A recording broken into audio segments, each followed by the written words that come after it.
What is Islam, and why does the Quran insist that even Jesus and Moses were Muslims? Let's explore this question.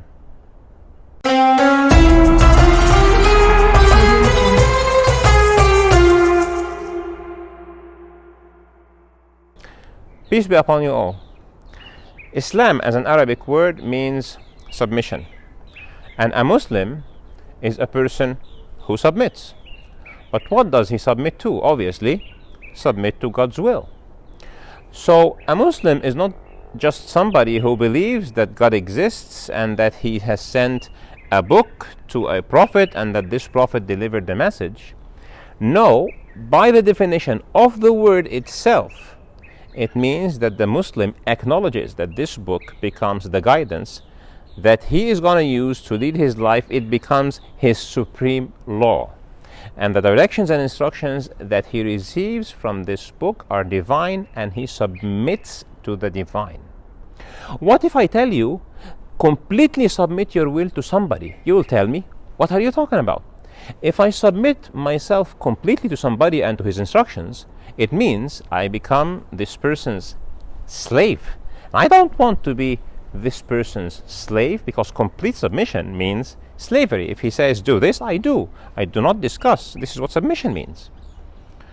And this is actually the reason that the word slave in Arabic is abd, and the word worshipper in Arabic is also abd. So worshipping and slavery are the same thing. It means that we as Muslims, somebody who submits himself to the will of God becomes God's slave, except that slavery to God is the ultimate freedom. Why? Because it makes you not the slave of any other human.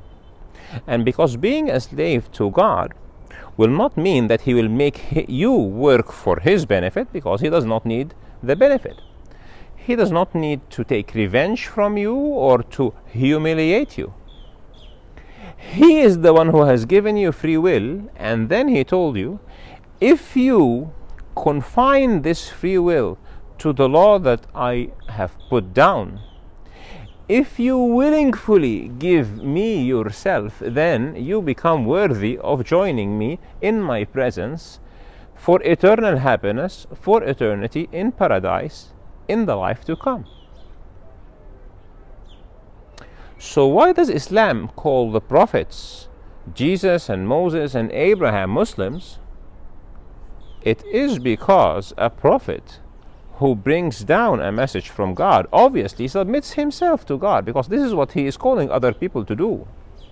And even the followers of those prophets are called Muslims, from the sense that the Quran uses the word, except that the final religion, which is Islam, used the word Islam to signify the name of the religion itself.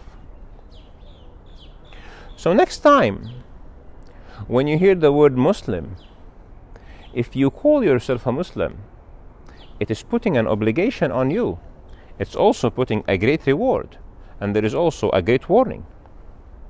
And when you hear the word that Jesus and Moses and Abraham and Adam and their followers are Muslims, we need to understand that the context means that those were prophets of God who submitted themselves to the will of God and lived their life according to his guidance. Does that mean that the guidance of Islam has to be exactly the guidance of Christianity and Judaism and the religion of Abraham, etc.? No, because God himself says that he has sent different guidance to different people according to the time and the place and the level of maturity those people were at. So Muslims today have a way of fasting that is different from the way of fasting that Jews fasted. Muslims pray in a way that is different than the way that Jews prayed. Does that mean that one is the only correct one? No. The Jewish religion and the way of guiding yourself in your life at the time of the message of Moses was correct, and at the time of the message of Jesus was correct, and at the time of the message of Islam was correct. But there is a twist.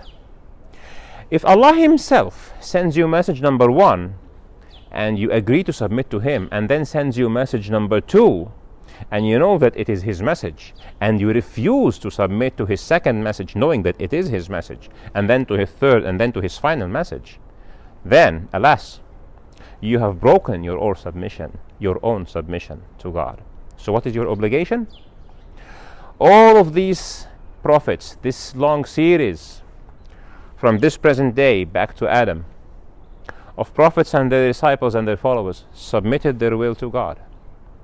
They were willing to follow His message, and even if He changes the way that He wants them to conduct their life, they would change. So do you have the courage to follow His guidance in your life? And do you have the courage to investigate His final message and see if it is authentically from Him, and submit yourself to His will to have one final universal message? I leave you with this thought until we meet again.